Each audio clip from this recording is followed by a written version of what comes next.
Дарга Улсын их хурлын дэд дарга эрхэм гишүүдээ Монгол Улсын засгийн газраас 2024 оны 12 дугаар сарын 27-ны өдөр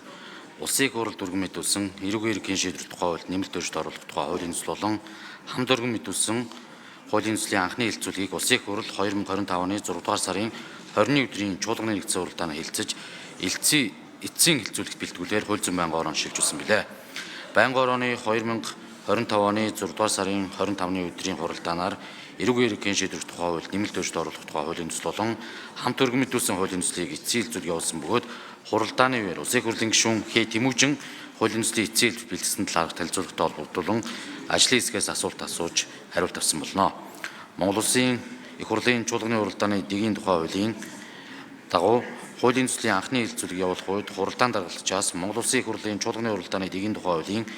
42 дугаар зүйлийн 42-ийн 2-ын 1 дэх заалтад заасны дагуу гүйцэн боловсруул чиглүүлсэн тул эрүүгийн эрхийн шийдвэр тухай хууль нэмэлт өөрчлөлт оруулах тухай хуулийн төслийн талаар ажлын хэсгээс 4 зарчмын зөрүүтэй саналыг гүйцэн боловсруулж мөн хуулийн төслийн 45-ийн дугаар зүйлийн 45-ийн 2 дахь хэсэг заасны дагуу ажлын хэсэг хууль баталсантай холбогдуулан авах арга хэмжээний тухай Монгол Улсын их хурлын тогтоолын төслийг боловсруулж байнгын ороогоор хэлэлцүүлсэн бөгөөд хуралдаанд оролцсон гишүүдийн олонх дэмжсэн болно. Нэгдсэн уралдааны анхны хэлэлцүүлээр олонхын дэмжлэг авсан саналуудыг төсөлж нэмж тусган агуулга зарчмыг алдагдуулахгүйгээр үг хэллэг дистралал бүтцийн шинжтэй засварыг хийж эцсийн хэлэлцэл бэлтгэсэн төсөл